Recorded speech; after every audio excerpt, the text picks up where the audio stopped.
Avant de commencer, dites-nous en commentaire quelle heure il est et d'où vous nous regardez. Commençons.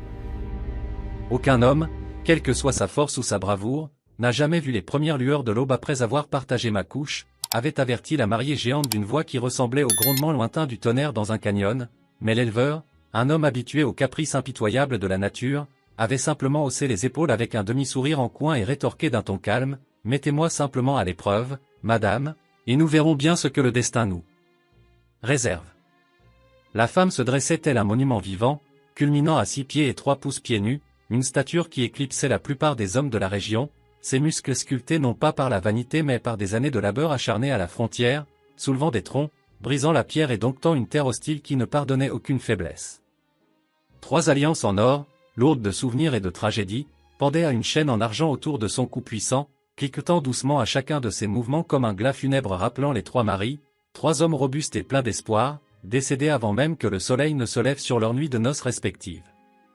L'éleveur, Thomas Wade, un homme compact dont la tête atteignait à peine l'épaule de sa promise, étudiait avec une attention particulière les 3 tombes fraîchement entretenues derrière la petite église en bois, tandis que le prédicateur, essuyant la sueur de son front avec un mouchoir souillé, le mettait en garde d'une voix tremblante contre une insuffisance cardiaque imminente. « C'est une folie, Thomas, une pure folie », chuchotait l'homme d'église, tous les 3 étaient de jeunes hommes, des hommes forts comme des taureaux, et ils sont tous morts de ce que le médecin a qualifié de stimulation physique excessive, leurs cœurs ont simplement explosé dans leur poitrine. Thomas Wade ne montra aucun signe de peur, il releva lentement les manches de sa chemise de flanelle usée, révélant des bras qui racontaient leur propre histoire de violence et de survie, marqués par les cicatrices blanchâtres du fil barbelé tranchant et les traces anciennes des raids apaches qui avaient décimé tant de ses voisins. « Regardez bien, révérend, dit-il en fixant les tombes, ces hommes ne sont pas morts d'amour, ni de passion, ils sont morts de peur, une terreur primitive face à quelque chose de plus fort, de plus vaste qu'eux-mêmes, quelque chose qu'ils ne pouvaient ni contrôler ni comprendre. » Les mains de la mariée, des mains larges et calleuses capables de tordre des fers à cheval comme s'il s'agissait de brindilles, tremblèrent légèrement à ces mots, trahissant une vulnérabilité que sa stature imposante tentait de dissimuler.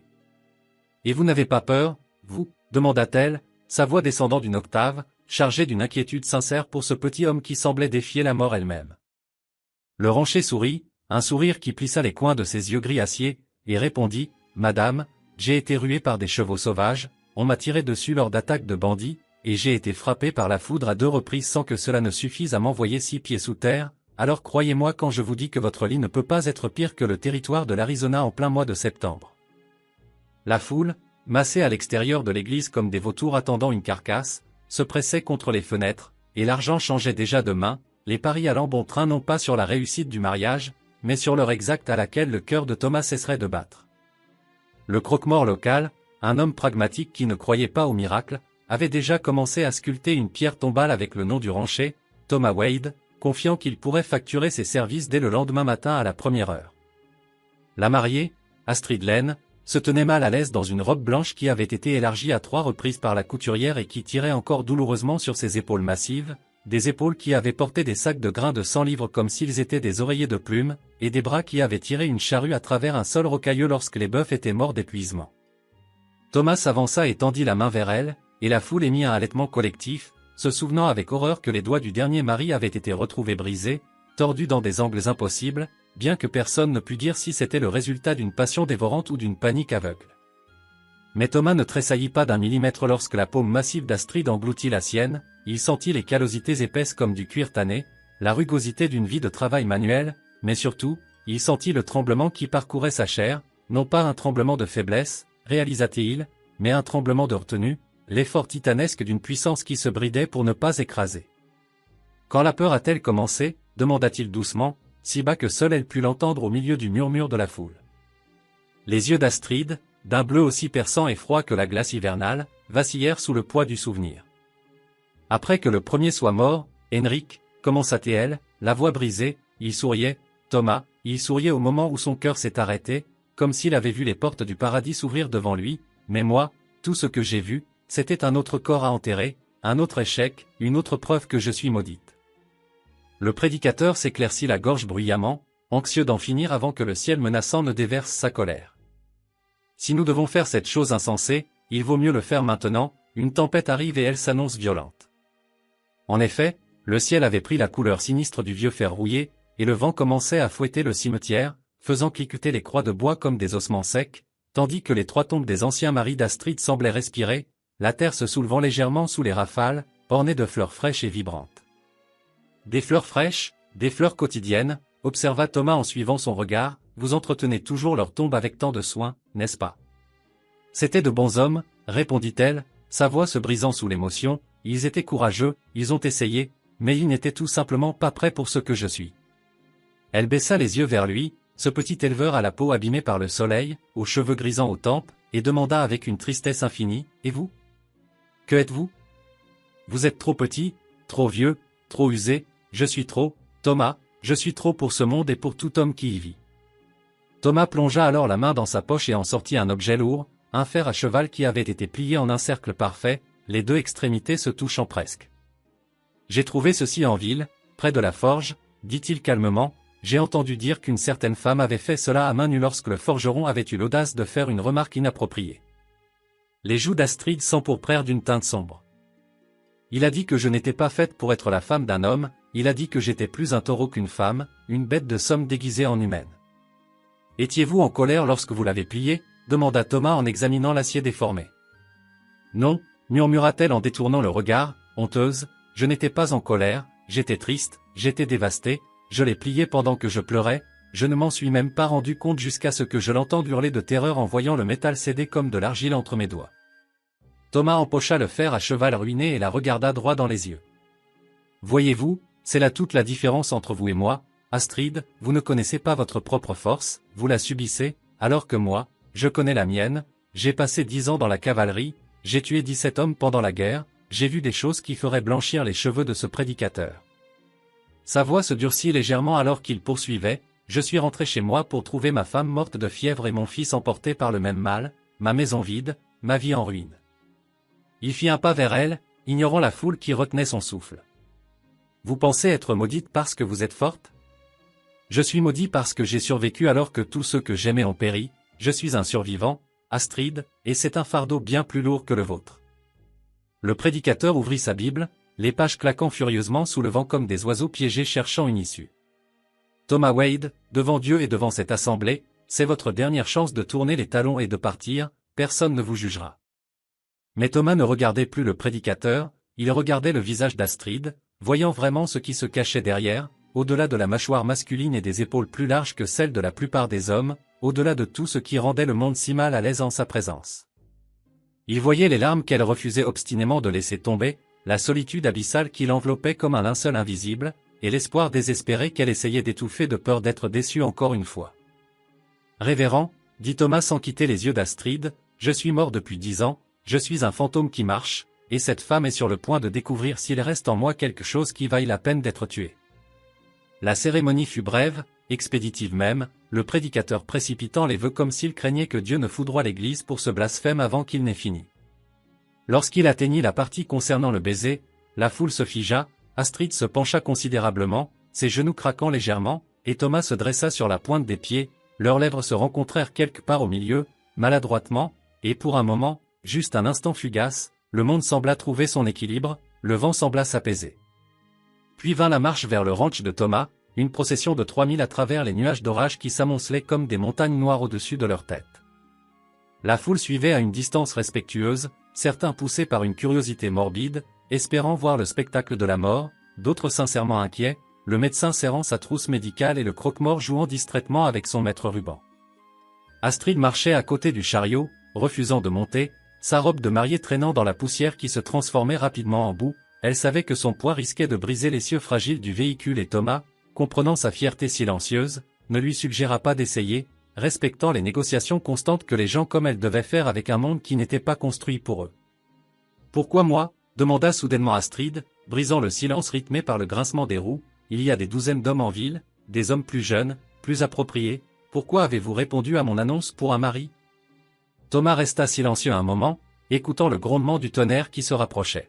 « Parce que votre annonce était la seule chose honnête que j'ai lue depuis des années, répondit-il enfin, femme forte cherche mari qui ne mourra pas de choc, doit accepter que je ne suis ni délicate, ni petite, ni ce à quoi vous vous attendez, doit vouloir une partenaire, pas un animal de compagnie. » Il se tourna vers elle, ses yeux brillant d'une lueur étrange.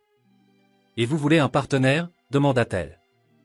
Je veux vouloir quelque chose à nouveau, avoua-t-il, cela fait si longtemps que je ne ressens plus rien d'autre qu'un vide immense, je suis comme une coquille vide. Il la regarda intensément. Quand je vous ai vu au magasin général le mois dernier, soulevant ce baril de mélasse de 50 gallons comme s'il ne pesait rien, j'ai ressenti quelque chose pour la première fois en 10 ans, de la peur, oui, mais aussi de l'envie. Vous avez soulevé ce baril de la même manière que je soulevais mon fils avant que la fièvre ne l'emporte, avec une aisance naturelle, avant que je n'oublie à quoi servait la force. Ils atteignirent le ranch alors que les premières grosses gouttes de pluie commençaient à tomber, s'écrasant sur le sol assoiffé. C'était une propriété modeste, presque pauvre, une cabane de 2 pièces au bois gris, une grange qui penchait dangereusement vers l'est comme si elle fuyait le vent, et un potager envahi par les mauvaises herbes et monté en graines. Astrid dut se baisser presque en deux pour passer le cadre de la porte d'entrée, pénétrant dans un intérieur où tout semblait avoir été construit pour un monde plus petit, les chaises ressemblant à des meubles d'enfants sous son regard. Mais ses yeux furent immédiatement attirés par le lit, qui détonnait étrangement avec le reste du mobilier délabré. C'était un lit neuf, robuste, renforcé avec d'épaisses équerres en fer aux 4 coins, un cadre en chêne massif et un matelas commandé spécialement à Denver, assez épais pour supporter un poids que la plupart des lits ne pourraient même pas imaginer. « Vous vous êtes préparé ?» chuchota Astrid, touchant le bois solide du bout des doigts. « J'ai espéré » corrigea Thomas doucement. Dehors, le tonnerre roulait à travers la prairie, faisant trembler les murs de la cabane, tandis qu'à l'intérieur, la lumière vacillante de la lampe à pétrole faisait danser des ombres grotesques sur les murs en rondins. Astrid se figea au milieu de la pièce, ses bras immenses enroulés autour de son corps comme pour se protéger malgré la chaleur étouffante. « 3 hommes, répéta-t-elle, hantés par ces fantômes, 3 bons hommes qui me voulaient, et je les ai tués simplement en les voulant en retour, mon désir est une condamnation à mort. » Thomas commença à déboutonner sa chemise lentement, méthodiquement, révélant un torse qui ressemblait à une carte géographique de la douleur et de la violence. Astrid vit la cicatrice d'une balle près de son cœur, une dépression violacée dans la chair, les marques de griffes profondes laissées par une bête sauvage, les brûlures étendues d'un incendie de cabane. Chaque marque sur ce corps provient de quelque chose qui aurait dû me tuer, dit-il calmement, j'ai survécu à la guerre, à la maladie, aux bêtes sauvages, peut-être que j'ai survécu à tout cela juste pour arriver à ce moment précis, à cette nuit avec vous. Vous ne comprenez pas, insista-t-elle, reculant d'un pas, faisant gémir le plancher sous son poids, quand le moment arrive, je ne peux pas le contrôler, c'est comme une tempête, mon corps ne sait pas comment être doux, il ne connaît que la force. Qui a parlé de douceur? Thomas s'assit sur le lit renforcé qui craqua sèchement mais tint bon. Astrid, écoutez-moi, ces hommes sont morts parce qu'ils s'attendaient à ce que vous soyez quelque chose que vous n'êtes pas, ils voulaient une femme délicate dans un corps puissant, ils vous voulaient malgré votre force. Il leva les yeux vers elle, son regard brûlant d'intensité. Moi, je vous veux à cause d'elle. Elle s'approcha lentement, chaque pas faisant vibrer la vaisselle dans le buffet. Je pourrais vous briser, murmura-t-elle, terrifiée point. Vous pourriez, admit-il. Je pourrais vous tuer. Vous pourriez, répéta-t-il sans ciller. Alors pourquoi ne fuyez-vous pas? Pourquoi restez-vous là? Thomas se leva, s'avança vers elle, et dut lever la main haut pour toucher son visage, sa paume semblant minuscule contre sa joue large. Parce que depuis 10 ans, je suis un fantôme, Astrid, et les fantômes n'ont pas peur de mourir, ils ont peur de n'avoir jamais vraiment vécu, de rester dans les limbes pour l'éternité. L'orage éclata soudainement au-dessus de leur tête, la pluie martelant le toit de tôle comme des applaudissements frénétiques ou un avertissement divin. Astrid baissa les yeux vers ce petit homme couvert de cicatrices qui la voyait non pas comme une malédiction, mais comme une possibilité infinie. « Si vous mourrez, dit-elle, les larmes aux yeux, alors je mourrai en sachant enfin ce que cela fait d'être vivant, termina-t-il pour elle. Elle l'embrassa alors, non pas le baiser prudent et performatif de l'église, mais un baiser qui était un ouragan, un mélange de puissance brute et de supplique désespérée, relâchant tout ce qu'elle avait retenu depuis des années par peur de briser le monde autour d'elle. Thomas ne se brisa pas, il plia comme l'herbe des prairies sous le vent violent, il coula comme l'eau autour de la pierre, il survécut comme il avait survécu toute sa vie, en s'adaptant à la force plutôt qu'en s'y opposant. Lorsqu'ils se séparèrent, tous deux respirant difficilement, la poitrine haletante, les yeux d'Astrid étaient écarquillés de choc et d'incrédulité.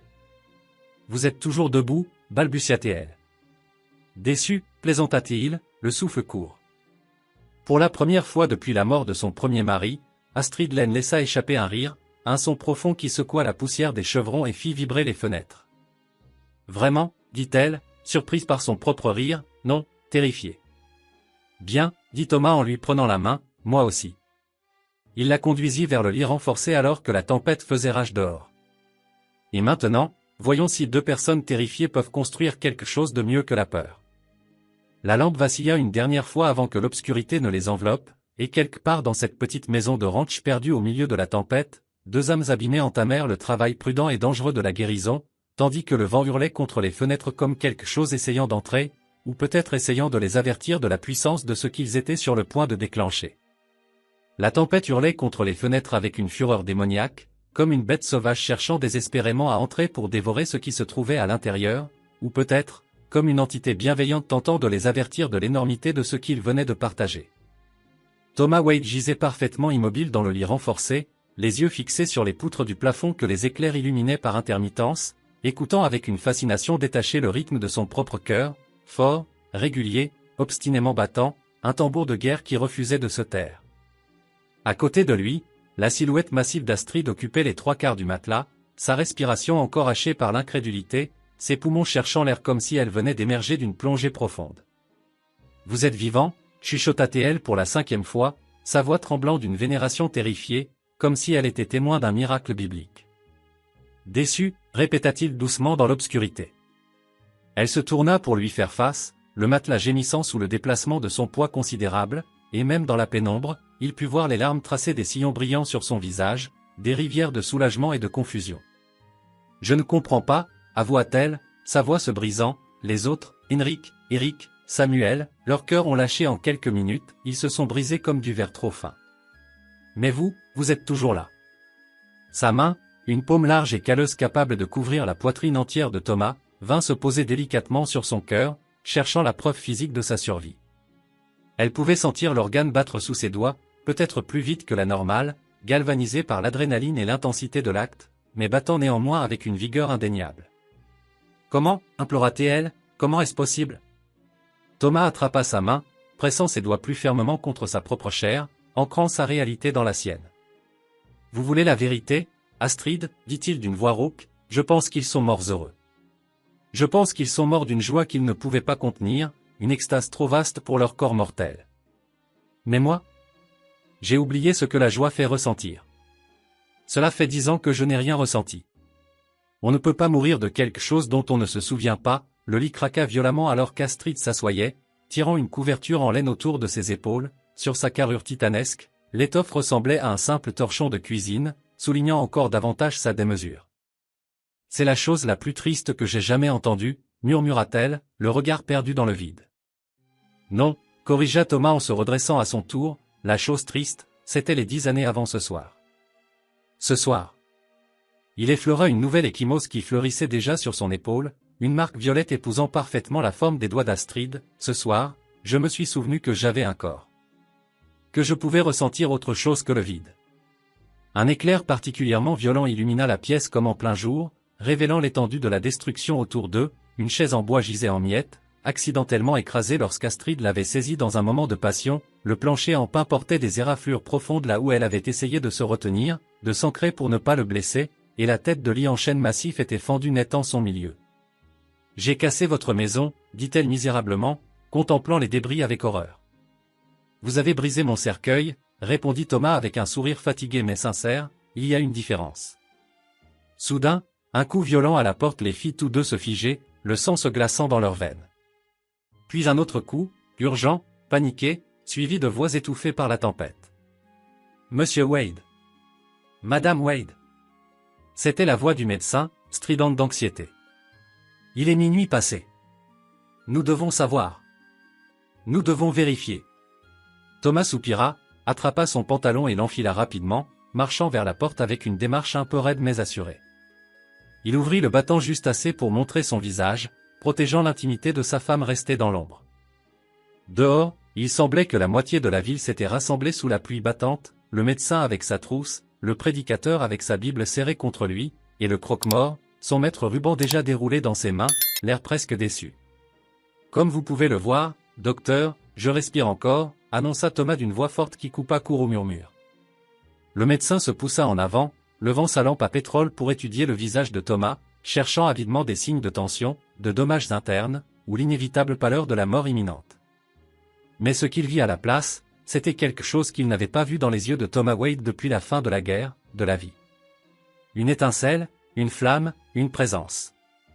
Mais comment, les autres, bégaya le médecin, confus. Les autres étaient de jeunes hommes qui pensaient conquérir quelque chose, qui voyaient cela comme un défi, expliqua Thomas calmement. Je suis un vieux soldat, docteur. Je sais quand il faut se rendre. Il commença à refermer la porte. Maintenant, si vous voulez bien nous excuser, ma femme et moi aimerions terminer notre nuit de noces. Mais nous devrions surveiller.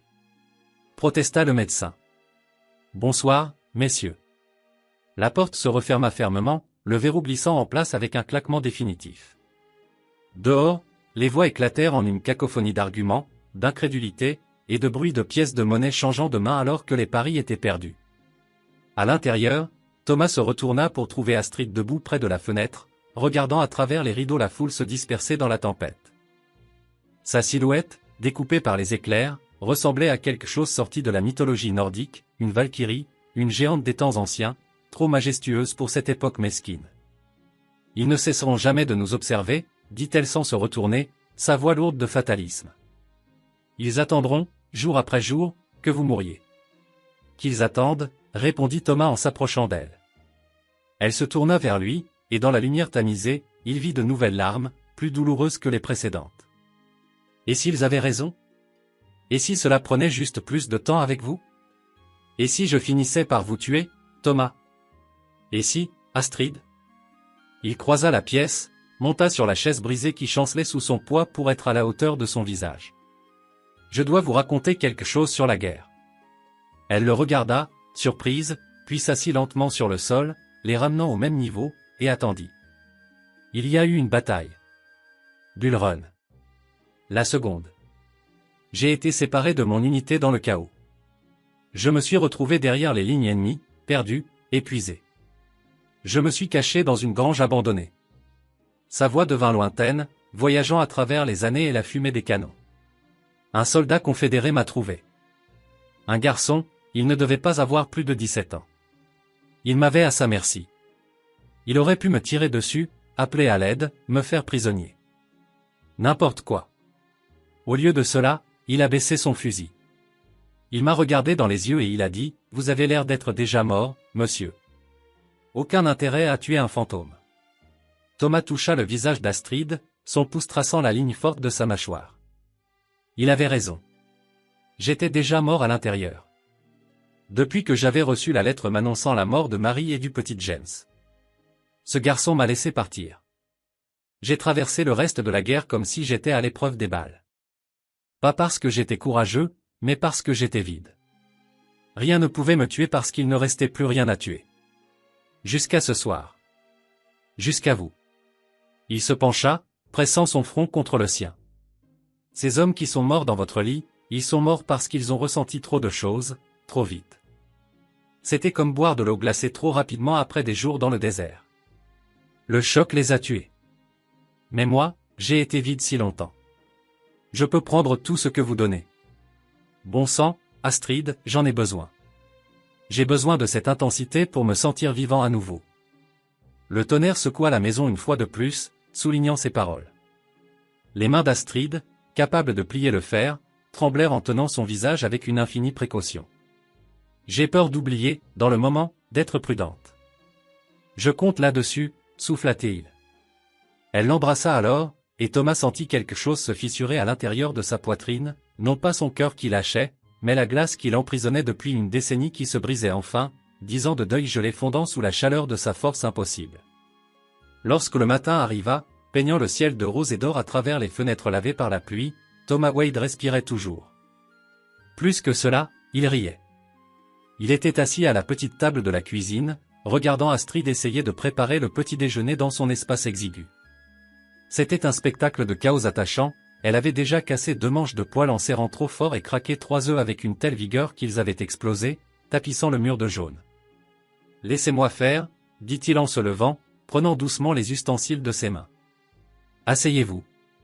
La chaise, renforcée par ses soins la veille, gémit sous son poids mais un bond. Elle le regarda travailler, fascinée par ce petit homme qui se déplaçait avec une efficacité militaire dans l'espace réduit, préparant le café, faisant frire le bacon, brouillant les œufs, accomplissant des gestes ordinaires, domestiques, des choses qu'elle n'avait jamais pensé avoir le droit de posséder. Mon premier mari, dit-elle soudainement, brisant le silence confortable, Henrik, c'était un forgeron, fort comme un bœuf. Il pensait qu'il pouvait me gérer, me dominer. Elle fixa ses mains, ses paumes ouvertes. Il est mort en souriant, mais je n'oublierai jamais le bruit que sa poitrine a fait quand son cœur a lâché, comme un tambour qui se fend en deux. Eric, le fermier, était encore plus gros qu'Henrik. Il a duré un peu plus longtemps, peut-être 5 minutes. Sa voix était devenue clinique, détachée, une protection contre l'horreur. Le médecin a dit que son cœur avait littéralement explosé. Ils ont dû rembourrer sa poitrine avec du coton pour les funérailles. Et le troisième? Samuel. Sa voix se brisa. D'où Samuel? Il était petit, comme vous. J'ai pensé que peut-être, s'il lui était doux, je pourrais l'être aussi. Mais la douceur ne compte pas quand votre corps ne connaît pas sa propre puissance. J'ai écrasé 3 de ses côtes juste en le serrant dans mes bras. Thomas posa une assiette devant elle. Les portions étaient massives, suffisantes pour nourrir 3 hommes normaux. Elle leva les yeux, surprise par la quantité. « Vous avez besoin de carburant ?» dit-il simplement, s'asseyant en face d'elle avec sa propre assiette. « Ce corps, le vôtre, c'est comme une machine à vapeur. Ça a besoin d'être nourri. » Elle mangea lentement, avec une application touchante, essayant de ne pas plier la fourchette. « Pourquoi n'êtes-vous pas mort, Thomas ? » « Vraiment ?» Il la regarda par-dessus sa tasse de café fumant. « Avez-vous déjà vu une rivière en crue, Astrid ? » « Oui. » Les arbres qui essaient de rester rigides contre le courant, les grands chênes fiers, ils se brisent. Ils cassent net en 2 parce qu'ils refusent de céder. Mais les roseaux, les herbes, ils plient. Ils s'aplatissent contre le lit de la rivière, ils coulent avec l'eau. Et quand la crue passe, ils se redressent. Vous dites que vous êtes un roseau ? Je dis que j'ai appris il y a longtemps que survivre ne consiste pas à être le plus fort. C'est savoir quand plier. Il tendit la main à travers la table et prit la sienne. La nuit dernière, quand vous avez oublié d'être prudente, quand vous avez lâché prise, je n'ai pas lutté contre. Je l'ai traversé comme on traverse une tempête. Et les tempêtes passent toujours, Astrid. Elle serra sa main, puis relâcha immédiatement sa prise lorsque la table craqua sous la pression involontaire de son autre main. J'aurais pu vous tuer. Mais vous ne l'avez pas fait. Je pourrais vous tuer ce soir, insista-t-elle, hantée par la peur. Mais vous ne le ferez pas, comment pouvez-vous en être si sûr ? Thomas se leva, contourna la table, et fit quelque chose d'impensable, il grimpa sur ses genoux, s'asseyant sur elle comme un enfant sur les genoux d'un parent, ou un roi sur un trône vivant. Elle se tint parfaitement immobile, terrifiée à l'idée de bouger ne serait-ce qu'un muscle. Parce que, dit-il en la regardant droit dans les yeux, la nuit dernière, vous avez appris quelque chose. Vous avez appris que votre force n'est pas une malédiction. C'est juste de la force. Et j'ai appris quelque chose aussi. Quoi ? Que je ne suis pas encore mort. Pendant 10 ans, j'ai cru que je l'étais, mais il s'avère que je dormais juste. Il l'embrassa, un baiser doux et sûr. Vous m'avez réveillé. Le soleil grimpa plus haut dans le ciel, brûlant les derniers vestiges de la tempête. Dehors, ils entendirent le bruit de chevaux approchant. La ville revenait pour vérifier la survie de Thomas, pour s'émerveiller devant le miracle ou le spectacle de foire, selon leur perspective. Ils ne nous laisseront jamais tranquilles, dit Astrid avec amertume. Alors nous leur donnerons autre chose à raconter, répliqua Thomas avec un sourire féroce. Comme quoi ? Nous allons reconstruire ce ranch. Nous allons en faire le plus prospère du territoire. Nous allons leur montrer qu'ensemble, nous sommes plus qu'une simple curiosité. Il regarda autour de la cuisine délabrée. Ça va demander du travail. Du travail acharné. C'est une bonne chose que j'ai épousé la femme la plus forte du Colorado, plaisanta-t-il. Elle rit, et les fenêtres vibrèrent à nouveau. Mais Thomas ne tressaillit pas. Il apprenait ses rythmes, ses sons, son échelle, apprenant à vivre dans un monde construit pour 2 tailles différentes, trouvant un équilibre dans le déséquilibre. Le médecin frappa à la porte quelques instants plus tard. Thomas répondit, toujours échevelé, mais souriant. Examen, exigea le médecin sans préambule, je dois vérifier votre cœur. Thomas se soumit au stéthoscope, aux palpations, aux questions intrusives. Son cœur était fort. Plus fort qu'hier, en réalité, battant avec une vigueur renouvelée. Le médecin fronça les sourcils, confus, rangeant ses instruments. Ça n'a aucun sens. Vous devriez montrer des signes de fatigue, de dommage, quelque chose. C'est médicalement impossible. Peut-être, dit Thomas en regardant Astrid se baisser pour passer la porte, portant une charge de bois de chauffage qui lui aurait demandé 4 voyages à lui seul, peut-être que vous avez regardé tout ça de travers depuis le début, docteur. Peut-être que ces autres hommes ne sont pas morts de sa force. Peut-être qu'ils sont morts de leur propre faiblesse. C'est la même chose.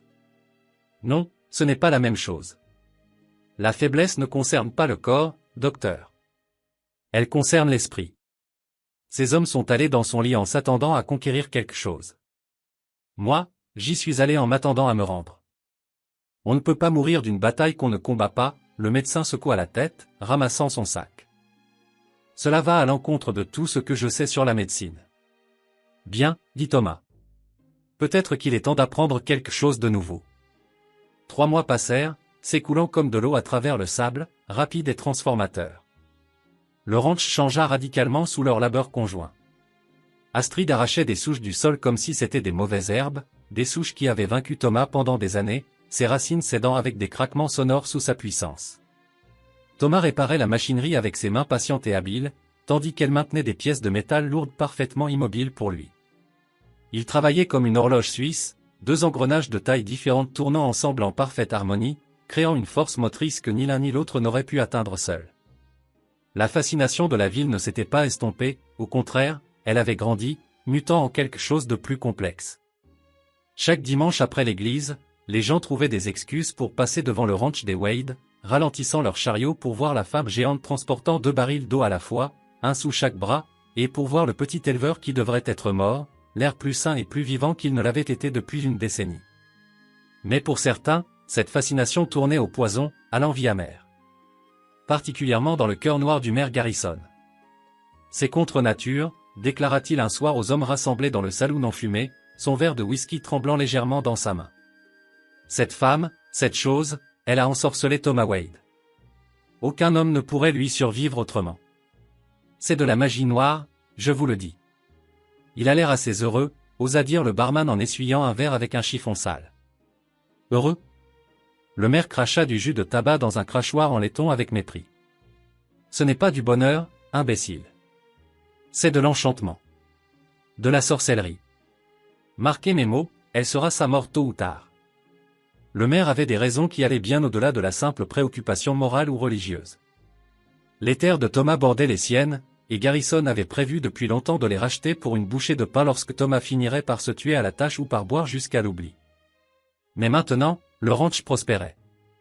Le bétail était gras et en bonne santé, les clôtures étaient droites et solides, réparées par des mains qui ne connaissaient pas la fatigue. Et pire encore, d'autres éleveurs commençaient à engager Astrid pour du travail journalier, la payant le triple de ce qu'il paierait un homme normal parce qu'elle pouvait abattre le travail de 5 en une matinée. Elle devenait une légende, et cela, Garrison ne pouvait le supporter. Nous devons faire quelque chose, siffla Garrison, ses yeux porcins balayant la salle. Pour le bien de Thomas. Pour sauver son âme avant qu'il ne soit trop tard.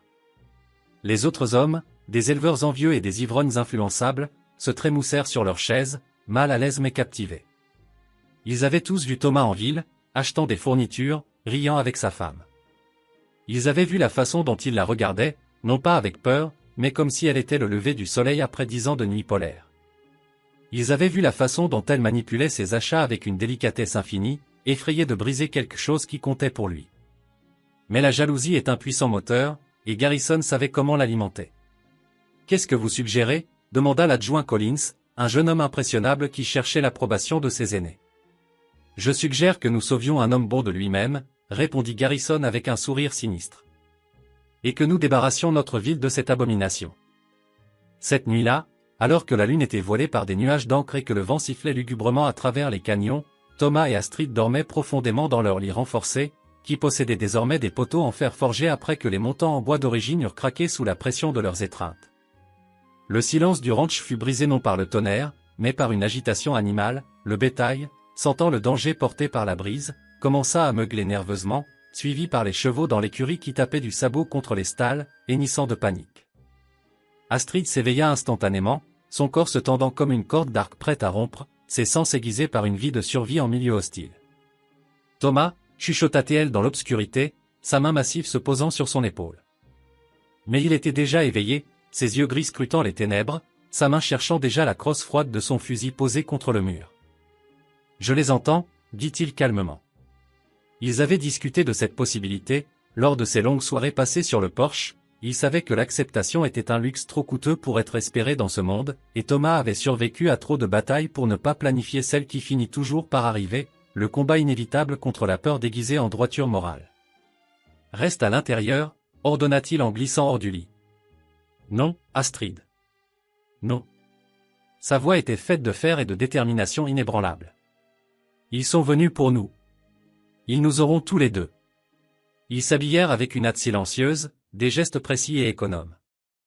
Thomas attacha son ceinturon, sentant le poids familier de son colt contre sa hanche, tandis qu'Astrid saisissait le fusil de chasse à double canon qu'ils avaient acheté spécialement, dont le pontet avait été limé et agrandi pour accommoder son index plus large que la moyenne.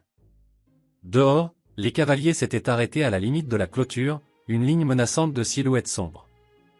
Des torchers enflammés peignaient la nuit de lueurs orange infernales, projetant des ombres dansantes et macabres sur la façade de la maison. Le maire Garrison trônait au centre de la formation, arrogant sur sa monture, ne prenant même pas la peine de porter un masque pour dissimuler son identité, audacieux dans son intolérance. « Thomas Wade » appela-t-il, sa voix suintant une fausse bienveillance.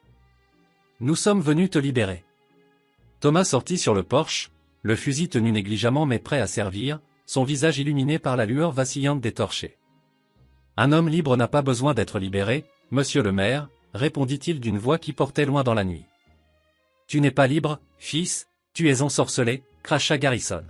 « Cette créature a fait quelque chose à ton esprit, elle t'a empoisonné. » C'est alors qu'Astrid émergea de l'encadrement de la porte, devant tourner ses épaules massives pour passer, sa silhouette dominant instantanément la scène. Les chevaux des assaillants reculèrent, effrayés par sa taille, leurs yeux blancs roulant dans leurs orbites. L'un des cavaliers laissa glisser son foulard, révélant le visage du banquier Morrison, l'homme qui leur avait refusé un prêt la semaine précédente avant de se raviser. « Créature !» La voix d'Astrid traversa la cour comme un coup de tonnerre, faisant vibrer le sol même. « J'ai un nom. »« Les noms sont pour les gens, » rétorqua Garrison avec mépris. « Tu es une abomination. Aucune femme naturelle ne grandit à cette taille. Aucune femme naturelle ne possède cette force. Il n'y a rien de naturel dans tout ça. » Thomas fit un pas en avant, s'interposant entre les armes et sa femme. « 6 hommes armés venant chez moi en pleine nuit avec des torchers. Qu'est-ce qu'il y a de naturel là-dedans » demanda-t-il. « Nous essayons de te sauver. »« Me sauver de quoi » hurla Thomas, perdant soudain son calme. « Du bonheur ? De ma première bonne nuit de sommeil en 10 ans ? Du premier jour où je n'ai pas pensé à mettre le canon de mon arme dans ma bouche ?» Sa voix devint dure comme le diamant. « Vous voulez me sauver de ma femme ? Vous devrez me tuer d'abord. Et je vous garantis, mère, que j'emmènerai au moins 3 d'entre vous en enfer avec moi avant de toucher le sol. » « Elle a obscurci ton esprit, » insista Garrison. « Elle l'a éclairci. » Thomas s'avança jusqu'à la limite du porche. « Vous savez ce que je vois maintenant ? Je vois 6 lâches qui ne supportent pas que quelque chose existe en dehors de leur petite compréhension étriquée. 6 petits hommes terrifiés par une grande femme. Nous pourrions vous brûler, menaça l'un des cavaliers, levant sa torche vers le toit de bardeaux sec. Astrid laissa échapper un rire, un son amer comme le vent d'hiver. Essayez. Voyez jusqu'où vous irez. Pour démontrer son propos, elle saisit la poutre de soutien du porche, une pièce massive de chêne solide, épaisse comme la taille d'un homme normal. Sans même sembler forcée, elle serra. Le bois gémit, craqua, puis éclata en écharde sous la pression terrifiante de ses doigts nus. « Je pourrais vous tuer tous, » dit-elle calmement, sa voix ne trahissant aucun effort. « À main nue. Je pourrais briser les coups de vos chevaux et les vôtres ensuite. Vous le savez. Je le sais. La seule raison pour laquelle vous respirez encore, c'est parce que Thomas m'a appris quelque chose de meilleur que la force. »« Qu'est-ce que c'est » demanda Garrison, bien que sa voix tremblât légèrement. « La miséricorde ?» Elle lâcha la poutre, désormais profondément marquée par l'empreinte de ses doigts, comme si le bois avait été du beurre mou. Mais la miséricorde a des limites. Revenez ici. Menacer mon mari encore une fois, et vous apprendrez où se trouvent exactement ses limites. Le silence tomba, lourd et épais. L'adjoint Collins, le plus jeune des cavaliers, arracha soudain son masque avec dégoût. C'est mal. C'est nous qui agissons contre nature ici. Ferme-la, gamin, grogna Garrison. Non. Collins fit tourner son cheval. Je les ai vus en ville. J'ai vu comment ils sont ensemble. Ce n'est pas de la sorcellerie, mère. C'est de l'amour. Et nous sommes les monstres pour essayer de détruire ça. Il éperonna sa monture et s'éloigna au galop dans la nuit. Après un moment d'hésitation, 2 autres cavaliers le suivirent. Le banquier Morrison vacilla, regardant Garrison puis Thomas. « Votre prêt » menaça Garrison. « Je peux m'assurer que vous ne l'aurez jamais. »« On n'en a plus besoin » coupa Thomas. « Le ranch est profitable maintenant. C'est étonnant ce qu'un homme peut accomplir quand il a une raison de vivre. » Morrison fit son choix et suivit l'adjoint, disparaissant dans l'obscurité. Cela laissait Garrison et un dernier homme, son homme de main brigue, un individu méchant comme un serpent et 2 fois plus venimeux. « Ce n'est pas fini » cracha Garrison, la haine déformant ses traits. « Si, ça l'est. » Thomas leva son fusil, ne le pointant pas tout à fait, mais prêt à faire feu en une fraction de seconde. « Si vous revenez ici, je vous tue. » Ce n'est pas une menace, Garrison. C'est une promesse d'un homme à un autre. Et contrairement à vous, je tiens mes promesses. Ils partirent finalement, laissant derrière eux l'odeur âcre de la fumée des torches éteintes. Mais Astrid et Thomas ne retournèrent pas au lit. L'adrénaline rendait le sommeil impossible. Ils s'assirent sur le porche, regardant l'horizon s'éclaircir lentement, la silhouette massive d'Astrid faisant grincer le banc à chaque respiration. « Ils reviendront, dit-elle, le regard fixé sur la ligne d'arbres. Peut-être que je devrais partir. Vous laissez retrouver votre vie. » Thomas se tourna si brusquement qu'il faillit tomber du banc. « Retrouver ma vie ? Femme, vous êtes ma vie. Avant vous, je ne faisais que passer à travers les mouvements, attendant de mourir. Et maintenant je me bats pour vivre. Il y a une différence. » Elle resta silencieuse un long moment, ses mains jouant nerveusement avec le tissu de sa robe. Puis, elle lâcha les mots qui allaient changer leur univers une seconde fois. « Je suis enceinte. » Les mots restèrent suspendus dans l'air froid du matin comme la foudre avant de frapper. La bouche de Thomas s'ouvrit, se referma, puis s'ouvrit à nouveau, aucun son en sortant. « Comment ? Quand avez-vous ? Le médecin me l'a dit hier, quand vous étiez au magasin de fourrage. » Ses mains immenses vinrent couvrir son ventre plat. « Il dit que le bébé est gros. Très gros. Comme moi. » « Bien. » Elle le regarda, surprise par sa réaction immédiate. « Bien. Le monde a besoin de plus de vous, Astrid. De gens forts, de gens honnêtes, de gens qui ne rentrent pas dans les petites boîtes que les autres construisent. L'accouchement pourrait me tuer, murmura-t-elle, la peur s'infiltrant dans sa voix pour la première fois. Beaucoup de choses pourraient nous tuer. Bon sang, votre nuit de noces aurait pu me tuer. Il prit sa main, ses 2 mains couvrant à peine une des siennes. Mais ce n'est pas arrivé. Et ça n'arrivera pas non plus. Comment pouvez-vous en être si sûr ? Parce que vous êtes la personne la plus forte que je connaisse. Pas juste votre corps, Astrid. Votre cœur. Vous avez survécu à la haine, aux moqueries, à la peur. Vous avez survécu au fait d'avoir tué involontairement 3 hommes que vous aimiez. Vous avez survécu à la solitude dans un monde qui ne voulait pas de vous. Après tout ça, donner la vie devrait être facile. Elle rit, mais c'était un rire à queue, plein de larmes non versées. Et si l'enfant est comme moi ? Et s'il est trop grand, trop fort, trop. Alors nous l'aimerons exactement comme il est. Comme je vous aime. Comme vous apprenez à vous aimer vous-même. Le soleil brisa enfin l'horizon, peignant la prairie d'or et de feu. Au loin, ils virent de la poussière soulevée par des cavaliers, mais cette fois, ils ne semblaient pas menaçants. Ils ne portaient pas de torchets, et leur allure était moins agressive. Des voisins, réalisa Thomas en plissant les yeux. Ils venaient pour les avertir des plans de Garrison, pour offrir leur soutien, pour se tenir à leur côté si nécessaire. Nous ne sommes pas seuls, dit Astrid avec un émerveillement enfantin. Non, nous ne le sommes pas. À mesure que les cavaliers approchaient, Thomas reconnut l'adjoint Collins, le médecin, et même Morrison le banquier. Derrière eux suivaient des chariots conduits par les femmes de la ville, Madame Patterson qui tenait le magasin général, l'institutrice Mademoiselle Evans, et même la femme du prédicateur. Ils mirent pied à terre à la clôture, et Madame Patterson parla la première. « Nous avons entendu ce qui s'est passé. Nous avons entendu ce que Garrison a essayé de faire. Nous n'avons pas tous peur, ajouta Mademoiselle Evans d'une voix douce. Certains d'entre nous, nous comprenons ce que c'est d'être différent, d'être trop ou pas assez pour ce que le monde attend. » Le médecin s'avança, sérieux. « Madame Wade, à propos de votre grossesse. Je veux que vous sachiez que je ferai tout ce qui est en mon pouvoir pour mettre ce bébé au monde en toute sécurité. J'ai lu, j'ai fait des recherches.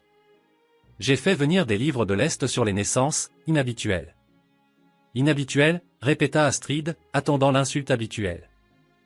Et pour une fois, le mot ne piqua pas, spécial, corrigea le médecin avec un sourire bienveillant. Votre enfant sera spécial, comme vous. D'autres personnes arrivèrent tout au long de la matinée. Le forgeron, celui-là même qui avait insulté Astrid par le passé, vint tête basse offrir de renforcer leurs portes et leurs fenêtres avec du fer forgé, gratuitement. Le ministre, le visage rouge de honte, offrit de prier pour eux au lieu de prier contre eux. Même certains des propres employés de ranch de Garrison, dégoûtés par la virée nocturne de leur patron, vinrent proposer leurs bras. À midi, leur cour était pleine. Une communauté se formait autour de ce couple qui ne devrait pas exister, autour de cet amour qui n'aurait pas dû survivre, et autour de cet enfant qui ne devrait pas être possible. Thomas se tenait sur le porche, regardant ce rassemblement improbable. « Pourquoi » leur demanda-t-il, la gorge serrée. « Pourquoi vous tenez-vous avec nous maintenant » L'adjoint Collins répondit, tournant son chapeau dans ses mains. « Parce que le courage est contagieux, Monsieur Wade. Vous nous avez montré qu'il est possible d'aimer sans limite, d'accepter sans condition. Dans un monde plein de haine comme le nôtre, c'est quelque chose qui vaut la peine d'être protégé. » L'hiver arriva dur et méchant cette année-là. La neige s'empilait contre les murs de la cabane comme des points blancs frappant à la porte, isolant le ranch du reste du monde. Le ventre d'Astrid avait grossi jusqu'à atteindre des proportions effrayantes, le médecin estimant le poids du bébé à près de 12 livres avec encore un mois à tirer. Elle se déplaçait à travers la petite maison comme un navire de haute mer naviguant dans des eaux étroites, prudentes, lentes, magnifiques. Thomas avait construit de nouveaux meubles, des chaises plus robustes, un lit encore plus large, et un berceau qui ressemblait davantage à une chaloupe renforcée par des bandes de fer qu'à un lit d'enfant. Il travaillait avec une efficacité désespérée, sachant ce qui arrivait, essayant de se préparer à l'impréparable. « Arrêtez de me regarder comme ça, » dit Astrid depuis son fauteuil à bascule renforcée, ses aiguilles à tricoter cliquetant rythmiquement. Elle s'était mise au tricot pour garder ses mains occupées, pour s'entraîner à la douceur. Les aiguilles, spécialement fabriquées à partir de clous de chemin de fer, se pliaient parfois encore sous sa force involontaire. « Comme quoi » demanda Thomas en levant les yeux de son ouvrage. « Comme si j'allais me briser. »« Vous n'allez pas vous briser. »« Je m'inquiète pour la maison, » rit-elle, puis grimaça soudainement. Le bébé donna un coup de pied, et Thomas vit son ventre se déplacer visiblement sous le tissu de sa robe. « Il est fort, » dit-elle, le souffle coupé. « Comme sa mère. »« Et têtu comme son père. » Soudain, la porte trembla sous des coups lourds. Thomas saisit son fusil par réflexe, mais ce n'était que le médecin, couvert de neige, le visage sombre et grave. « C'est Garrison, » dit-il en tapant la glace de ses bottes, ne prenant même pas le temps de dire bonjour. Il a rassemblé des hommes de 3 villes différentes. Il a raconté des histoires, attisé les peurs. Il dit qu'il vient sauver Thomas une fois pour toutes, avant que le monstre ne naisse. « Quand » demanda Thomas, sentant le froid envahir ses entrailles. « Ce soir. Pendant la tempête. Ils pensent que vous ne les verrez pas venir. » Astrid se leva avec difficulté, une main soutenant son dos douloureux. « Combien sont-ils ? 20 ? Peut-être plus. Ils sont armés jusqu'aux dents et ils ont bu pour se donner du courage. » Thomas sentit le vieux soldat se réveiller en lui, celui qui avait survécu à trop de batailles pour mourir dans sa propre maison. « Qu'ils viennent, » dit-il froidement. « Thomas, non. » La voix d'Astrid était ferme, coupant court à sa colère. « Pas comme ça. Pas avec le bébé si proche. Nous ne pouvons pas courir, je peux à peine marcher. Alors nous ne courons pas. Nous ne nous battons pas. Nous faisons autre chose. » Elle se dirigea vers la fenêtre, regardant le blanc tourbillonnant dehors. « Nous leur montrons la vérité. » « Quelle vérité ? Que l'amour est plus fort que la peur. Même leur peur. Le plan était insensé. Mais tous les meilleurs plans l'étaient. Alors que l'obscurité tombait et que la tempête s'intensifiait, ils se préparèrent. Pas avec des armes, pas avec des barricades, mais avec quelque chose de tout à fait différent. Lorsque les hommes de Garrison arrivèrent, s'attendant à un siège, à des coups de feu, à de la résistance, ils trouvèrent la porte de la cabane grande ouverte, la lumière chaude se déversant sur la neige immaculée. L'odeur de pain frais et de café fort dérivait à travers la tempête, un accueil surréaliste. Thomas se tenait dans l'embrasure, désarmé, les mains ouvertes. « Bienvenue, messieurs », cria-t-il par-dessus le vent. « C'est une nuit froide pour une promenade. Entrez vous réchauffer. » Les hommes se regardèrent, confus, leurs fusils pointés vers le sol. Ce n'était pas le combat qu'ils attendaient. « C'est un piège », grogna Garrison, méfiant. « Le seul piège ici est celui que vous avez construit dans votre propre esprit, » répondit Thomas. « Mais vous avez raison sur une chose, Garrison. Cela doit finir. Alors entrez. Tous autant que vous êtes. Venez voir ce qui vous fait si peur. » Lentement, avec suspicion, ils entrèrent. 20 hommes avec des fusils, sentant la neige fondre sur leurs manteaux, s'entassant dans la petite cabane. Et là se trouvait Astrid. Massive, même assise. Sa grossesse la rendait encore plus impressionnante, une montagne de vie. Elle tricotait. Les aiguilles en fer cliquetaient rythmiquement, un son hypnotique dans le silence tendu. Elle ne leva pas les yeux. « Messieurs, dit-elle doucement. Je suppose que vous êtes venus sauver mon mari. »« De vous, dit Garrison, essayant de retrouver son autorité.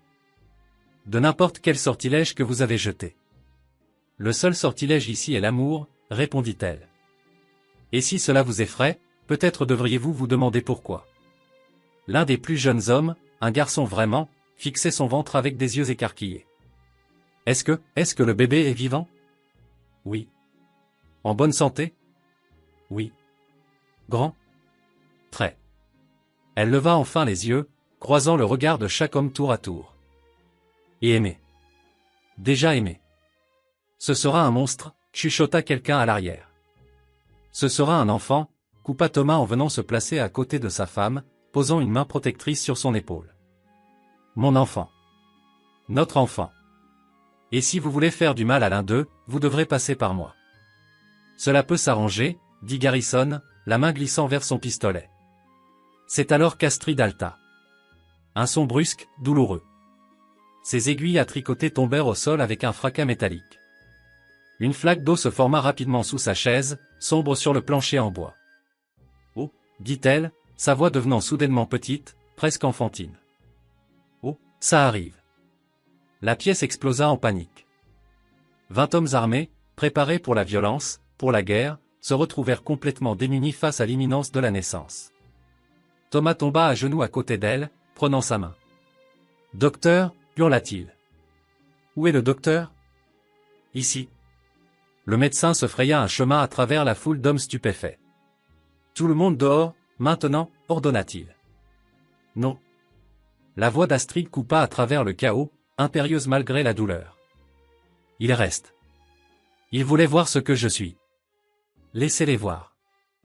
Laissez-les voir ce qui les effraie tant. » Et ainsi commença la nuit la plus longue de la vie de Thomas Wade, sous les yeux de ses ennemis devenus témoins malgré eux. Ce qui suivit ne fut pas simplement une naissance, mais un événement cataclysmique, une lutte primordiale entre la vie et la mort qui se joua dans l'espace confiné de cette cabane battue par les vents. Ce fut la nuit la plus longue de la vie de Thomas Wade, une éternité mesurée non pas en heures, mais en battements de cœur paniqués et en cris qui déchiraient l'âme. Le travail d'Astrid était violent, une tempête physique répondant à la tempête météorologique qui faisait rage à l'extérieur. Son corps, cette merveille de puissance et d'endurance, combattait pour livrer quelque chose de presque trop grand pour être né, quelque chose qui défiait les lois de l'anatomie ordinaire. Elle agrippa les accoudoirs de la chaise en chêne renforcée, ses jointures blanchissant sous l'effort, et le bois, pourtant sélectionné pour sa dureté, commença à se fissurer, des éclats jaillissant comme des projectiles. Lorsqu'elle cria, ce n'était pas un gémissement de douleur, mais un rugissement, un son brut et animal qui fit vibrer les vitres dans leur cadre et fit reculer les hommes endurcis qui s'étaient entassés dans la pièce. Elle poussa, et toute la maison sembla trembler sur ses fondations, comme si la terre elle-même participait à l'effort. À travers la brume de douleur et de sueur, 20 hommes regardaient, figés dans une admiration terrifiée. Ils étaient venus avec des torchets et des fusils pour détruire un monstre, pour éradiquer ce qu'ils croyaient être une aberration. Au lieu de cela, ils se retrouvèrent témoins de quelque chose d'ancien et de sacré, la force brute de la vie cherchant désespérément à entrer dans le monde. C'était une leçon d'humilité qu'aucune église n'aurait pu leur enseigner. Poussez, ordonna le médecin, la sueur ruisselant sur son propre visage, ses mains glissantes de sang et de fluide. Astrid rugit à nouveau, un son qui sembla venir des profondeurs de la terre. Thomas tenait sa main, sentant ses propres os grincer l'un contre l'autre sous la pression écrasante de sa prise, une douleur qu'il accueillait volontiers, car c'était la seule façon pour lui de partager son fardeau. Il ne lâcha pas prise, même quand il crut que ses doigts allaient se briser. « Je vois la tête », annonça le médecin, la voix teintée d'une incrédulité paniquée. « Seigneur du ciel, c'est immense. » Un autre effort, une autre contraction sismique qui sembla durer une éternité. Les épaules du bébé émergèrent, plus larges que celles d'aucun nouveau-né ne devrait l'être, bloquant presque le passage.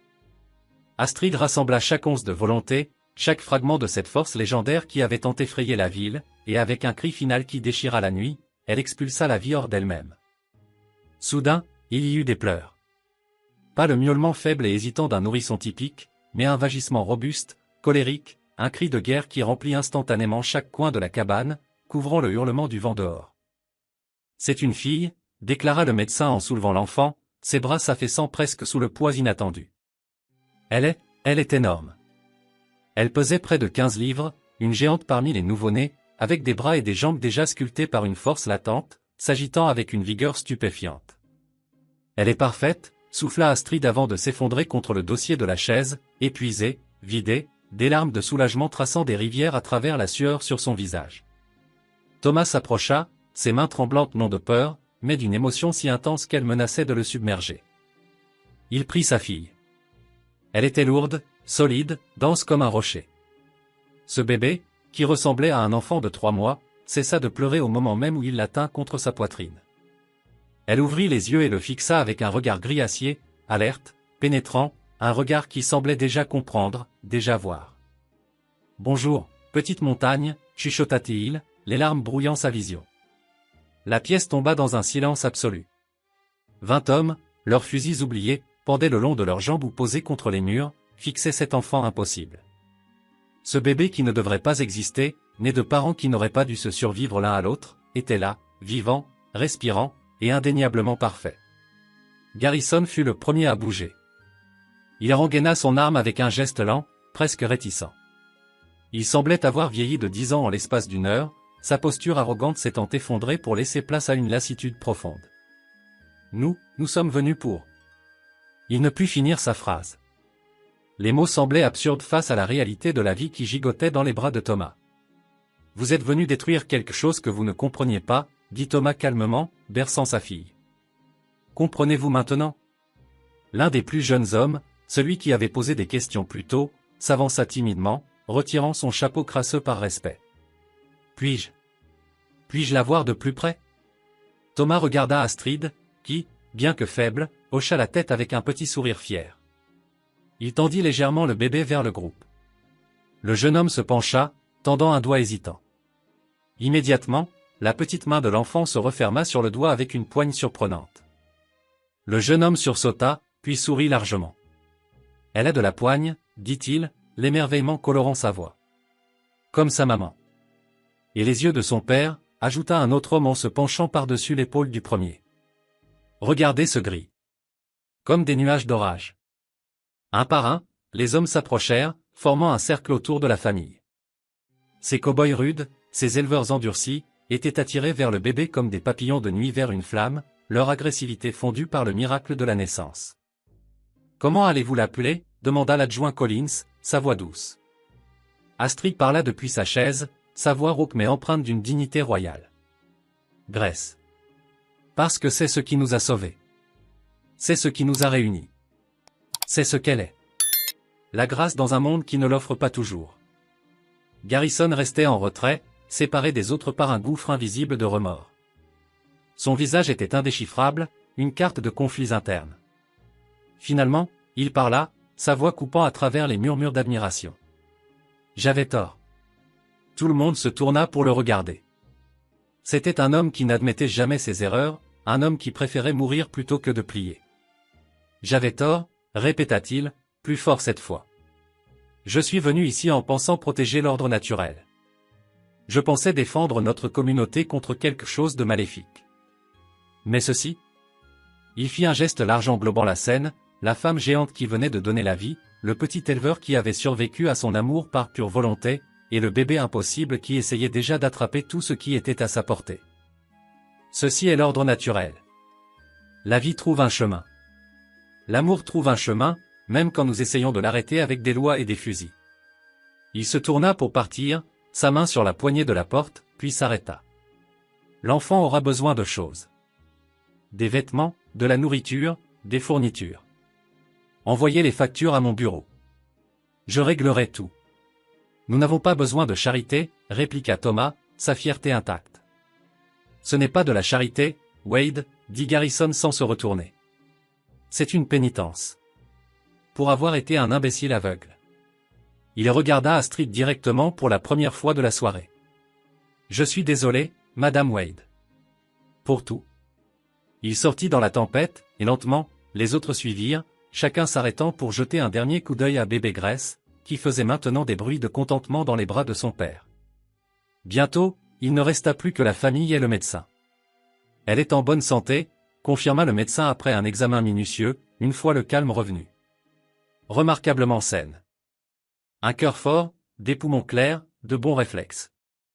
Elle est juste grande, comme sa mère, dit Thomas avec une fierté qui gonflait sa poitrine. Va-t-elle continuer à grandir comme ça, demanda Astrid, l'inquiétude persistant. Je ne sais pas, admit le médecin en rangeant ses instruments. Mais est-ce que cela importe? Elle est en bonne santé. Elle est aimée. Elle est vivante. Le reste, vous le découvrirez en chemin, comme tous les parents le font. Après le départ du médecin, ils se retrouvèrent enfin seuls. Thomas plaça soigneusement Grace dans son berceau renforcé, où elle saisit immédiatement les barreaux de fer et tenta de les secouer, le métal cliquetant doucement. Astrid rit faiblement. Elle va être difficile à gérer. Bien, sourit Thomas. La facilité, c'est ennuyeux. Il aida Astrid à rejoindre leur lit, son corps meurtri réclamant du repos. Elle s'endormit en quelques minutes, une de ses grandes mains reposant protectrice vers le berceau. Thomas s'assit dans le fauteuil à côté d'eux, veillant sur sa femme et sa fille endormies. Sa famille impossible. Son miracle. Grace émit un petit bruit, et il se pencha vers elle. Elle était éveillée, ses yeux gris l'étudiant avec une intensité qui semblait impossible pour un nouveau-né. Il la reprit dans ses bras, ce poids substantiel contre son cœur, et commença à lui parler doucement, tandis que la neige continuait d'envelopper le monde extérieur de silence. « Ta maman a sauvé ma vie », lui chuchota-t-il. Avant elle, j'étais un mort-vivant, je ne faisais que suivre le mouvement. Mais elle m'a réveillé. Elle m'a rappelé que la vie est faite pour être vécue, pas juste endurée. Grace gargouilla, une petite main tapotant maladroitement sa barbe. Tu vas être différente, petite montagne. Plus grande, plus forte, plus que ce que les gens attendent ou comprennent. Ils te craindront parfois. Ils se moqueront peut-être de toi. Mais souviens-toi de ceci, ta mère est la personne la plus forte que je connaisse. Et ce n'est pas juste son corps. C'est son cœur, son esprit, sa capacité à aimer même quand le monde lui donne toutes les raisons de haïr. Le bébé bâilla, montrant des gencives roses et une poigne étonnamment forte sur son doigt. Et souviens-toi de ceci aussi, continua Thomas. Ton papa a survécu à l'amour de ta maman. Non pas parce que j'étais assez fort pour l'égaler physiquement, mais parce que j'étais assez intelligent pour m'y abandonner. Parfois, Grace, la chose la plus courageuse que tu puisses faire est de te laisser aimer exactement tel que tu es. L'aube se leva, une lumière rose et or filtrant à travers les fenêtres givrées, annonçant la fin de la tempête. Grace ouvrit les yeux et sourit. Son premier sourire. Thomas sentit son cœur se briser et s'ouvrir à nouveau, 10 ans de glace fondant en un instant. Ce bébé qui ne devrait pas exister, né de parents qui n'auraient pas dû se trouver, souriait comme si elle connaissait le secret de l'univers. Et peut-être le connaissait-elle. Peut-être que le secret était simple, après tout. L'amour est plus fort que la peur. Il l'a toujours été, il le sera toujours. Même quand cet amour arrive dans des tailles inattendues, dans des paquets impossibles, dans des cœurs géants pour lesquels le monde n'est pas tout à fait prêt. Mais le monde apprendrait. Il apprend toujours, éventuellement, un pas de géant à la fois.